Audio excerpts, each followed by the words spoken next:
In lane 1, we have Wittenberg C team with Allison Fisher, Aaron Swerdensky, Maggie Kramer, Melissa Hasher.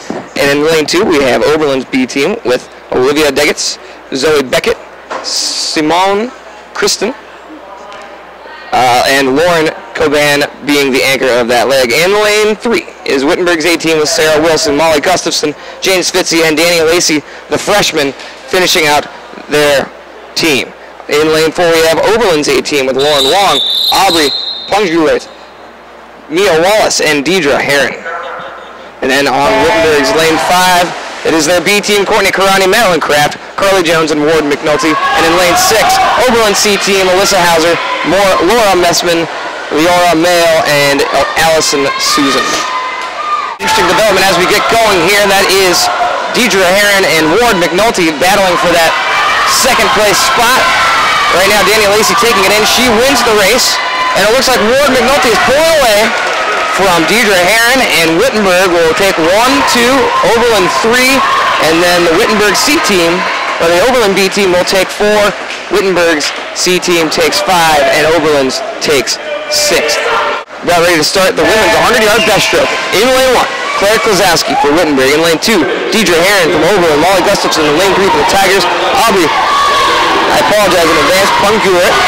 In lane 4 for Oberlin, Madeline Kraft. In lane 5 for the Tigers, and Zoe Beckett rounding out this field in lane 6 for Oberlin. They're 25 yards in. Molly Gustafson with an early lead for the Tigers. Again, this one of the funnier strokes to watch from an outsider's perspective. But again, Molly with that funky technique, I know. Heard from other swimmers that she was actually kind of made fun of early on because she had such funky technique. Ended up becoming an All-American, so kind of put everybody in their place on this Wittenberg swim team as far as that goes. Right now, Molly with a big lead, over a body length lead on the rest of the field. Breaststroke's one of those strokes, you know, everybody's stroke is a little bit different. Some are more successful than others, but the key thing that everyone has to focus on is the glide. After the kick, you get a lot of power, and you really want to glide through there. As you see, Molly glides very well. And right now, Molly going to take first place. A commanding victory for her. Taking second place was Kraft. Third place, again, I apologize in advance, was Pungulet. At the men's 100-yard breaststroke. Connor, why don't you take us through this field? All right. In lane 1, we have Aaron Frederick. Or actually, he's in lane 2. There's no one in lane 1. In lane 3, we have AJ Burt. In lane 4 is Jack Riddell. In lane 5 is Brennan Eggers. And in lane 6, Max Bernstein. You can see he's way out in front. He's got about a body length and a half on everybody else. He's doing great. The real race is starting to come between Brennan Eggers and Jack Riddell. Jack Riddell in lane 4 and Brennan Eggers in lane 5. They got 25 yards to go. In fact, Riddell's cap either came off or he never started with one. He'll take second. Eggers in lane 3. Lane 5, he'll take third place. AJ winning. Second, Riddell. Third, Eggers.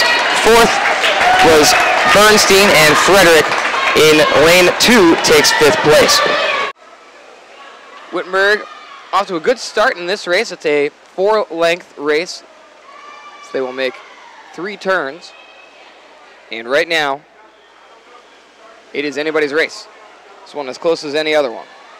Absolutely, and I mean, when you have two people on the same team fighting for their spot, Danny and Ward, you definitely have some excitement surrounding this race. Absolutely, and Danny with a big lead right now in lane 3. Ward right behind her, fighting off 2 Oberlin swimmers on the juxtaposing lanes.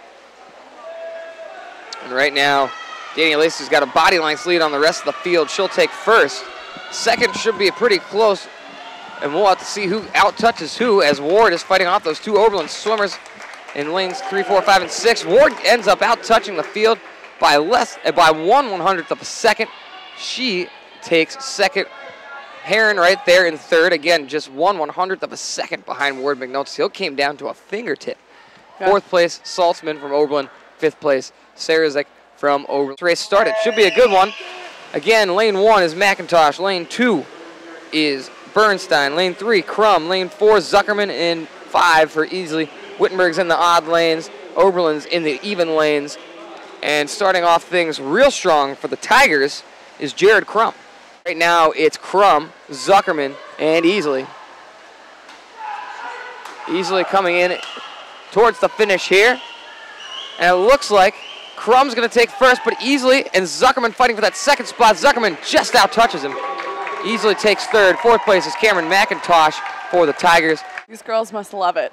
I mean, Claire Shannon was in the 1,000, and then you have her doing half this much in the 500, so definitely going to be a quicker pace, I feel like. But still, marathon, not a sprint. Absolutely, and it's a 20-lap. White comes in to finish her second to last lap.